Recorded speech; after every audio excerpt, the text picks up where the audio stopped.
Hey guys, it's Matthew here once again, and I wanted to give you guys an update video on the starter builds, and specifically the one I chose, which was Spectral Throw and Molten Strike.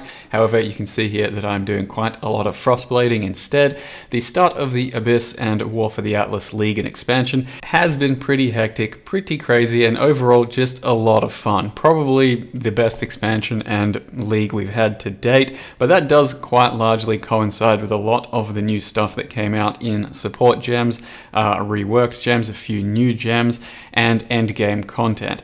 And as you can see, I am doing quite a lot of Molten Striking and Frostblading in my build, and that is basically just because of Ancestral Call.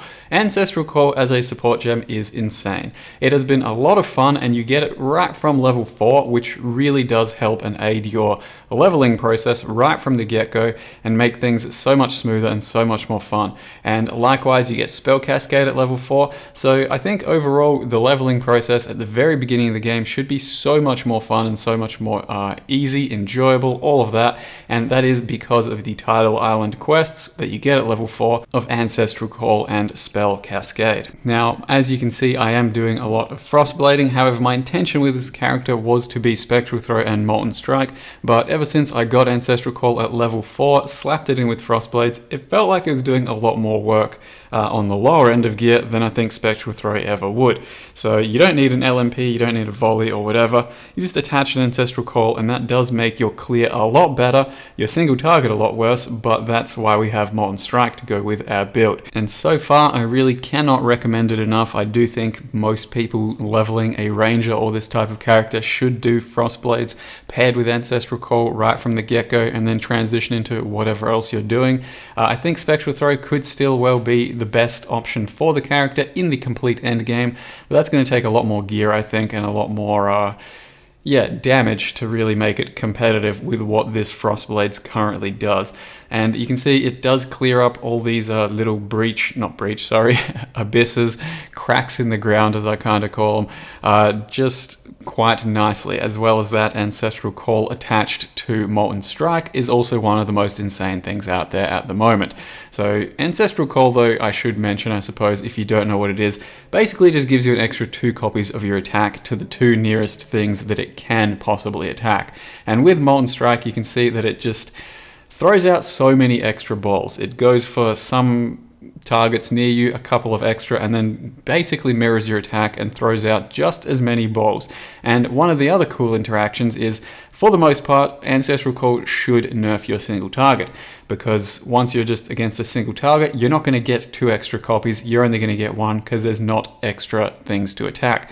With Molten Strike, however, it may possibly not be intended. If you're not actually hitting with your melee hit, as you can see here, and you stand back and shift click just the balls next to a target, you will Ancestral Call proc 2 extra attacks, thus totaling 3 attacks, shooting out 3 balls in total against 1 single target. And that basically increases your single target damage by a decent amount rather than decreasing it. And yeah, I just cannot recommend it enough. It has been farming, paired with the combo that I went with of Claws for life gain on hit. It has made me very durable against a lot of this shit, and let me face tank quite a lot of stuff, as well as just having a really nice damage. So far, that's the character update for this one. I'll go over just what kind of gear and stuff I'm using in Passive Tree in just a second, and that's basically all I've got to show you for now. So after pushing something like 10 hours the first day and 7 hours on my second session, I do have about 17 hours played on this character at level 80, and like I said, I've pretty much strictly been using Molten Strike and Frostblades the entire time. I tried Spectral Throw just a bit, but it does lack compared to Frostblades with Ancestral Call, at least for now. I found a tabula at around level 70, and that has allowed me to double dip my Molten Strike and Frostblades into 2 separate 5-links for now. So currently the best setup I have found for my Molten Strike is Molten Strike, Multi-Strike, and then it really is debatable as to how comfortable you are with using Ancestral Call. So Ancestral Call, early damage with attacks and Ice Bite, and Frostblades currently has the same shit. But until you can, you really want to run Frostblades on probably a 4-link of Frostblades. are Ancestral Call, Weapon Elemental Damage, and Ice Bite. Now this is by no means my end game setup, it's just what I'm doing while I have a pretty convenient tabula. There will be added cold damages, there will be probably crit strikes and conk effects and all that thrown in, and it is still the exact same guide as to what I just put out for the starter guide of Spectral Throw, except I'm just one for one putting in Frostblades over Spectral Throw, and the tree itself hasn't really changed, though I did pick a Raider to start with instead of a Pathfinder because I wanted to kind of try that avenue out and see how it goes. And like I did mention, I did go for the Claw nodes fairly early on so I could get the leech and start to feel good about my mana and life leech. So there's really nothing crazy about my gear happening here. You just want some good attack speed and crit on your claws. If you can get elemental damage or physical damage, great, the more the merrier, but currently it's pretty jank of a setup.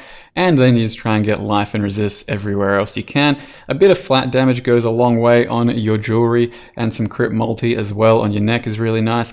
Otherwise, it's just some pretty basic setups. Now, what I have been running is Herald of Ice, Herald of Ash, and Assassin's Mark Blasphemy, just for a bit of extra damage and clear, as well as the power charges over here. And the only other thing I think I really should mention is I have been running Ancestral Protector to help me out for attack speed every now and again, just so I can throw out more balls and more Frostblades. And since I'm primarily cold based, I do run a Frost Bomb for some additional single target damage. Now, an Abyssal Belt will go a long way if you have the right jewels for it. Something like this is actually a crazy damage upgrade, especially when you have terrible gear. So added lightning, cold, fire, all of that sort of stuff to attacks and to claws is actually pretty insane for these sorts of characters and for this level of character's gear. So you can see I have, let's say 10k on my Molten Strike. Without this jewel, I'm sitting at 8.3. This jewel single-handedly gives me about 25% of my character's DPS, or improves it by 25, gives it about 20%, and likewise with a jewel like this one. And they're really not hard or expensive to get at the moment. All you simply have to do is go through the PoE trade, or rather Path of Exile trade function, and the way I did it was going through search listed items, just hit Abyssal Jewels over here, and then just attached cold damage to attacks, set a min of 15. You can do fire, lightning, whatever, or just claw attacks, and then start scrolling through them, and it's just kind of a tedious process at the moment. I searched by highest over here by clicking that. There are a lot of them out there. 1 chaos is probably what you're going to be paying for most of them. There will be plenty of diamonds in the rough out there that you can find, which would be completely crazy and only cost you a few chaos, but increase your damage like several times over. So they're very convenient for leveling, and they can apply to just about any sort of attack. Doesn't have to be claws, can be swords, wands, all that sort of shit. So as far as this character is concerned, that's probably all I need to say. I did go for the Raider Ascendancy Frenzies here first, and I did take Alira as my bandit, and yes, there was a new mystery box released, and that's where some of these micros come from. Some of them are pretty cool, but as always, it is a mystery box, so take it with a grain of salt. It's probably not worth investing your life savings into, as I've opened like 10 boxes and already got 3 of these fiery horns, which they do look cool, but by God are the duplicates annoying. Now, the other thing I do want to mention is if you're following the Reeve Gladiator Guide and build, I should just say that it's not amazing to level with Reeve, so do use Blade Flurry or Sunder quite a lot of the time until the sort of level 60 or 70 point. That's when Reeve starts to feel really good, and that's when you can actually get quite a lot of good clear speed happening on Reeve, because Reeve depends largely on the pack size of monsters and maps to actually carry on your stacks and feel good about using it. So use Blade Flurry or Sunder for as long as you have to. Try out Reeve every now and again. When it feels good, that's when you should use it. So that is all for this little update video for now, guys. I hope it helped just a little bit. Thank you very much for watching, and I'll see you next time.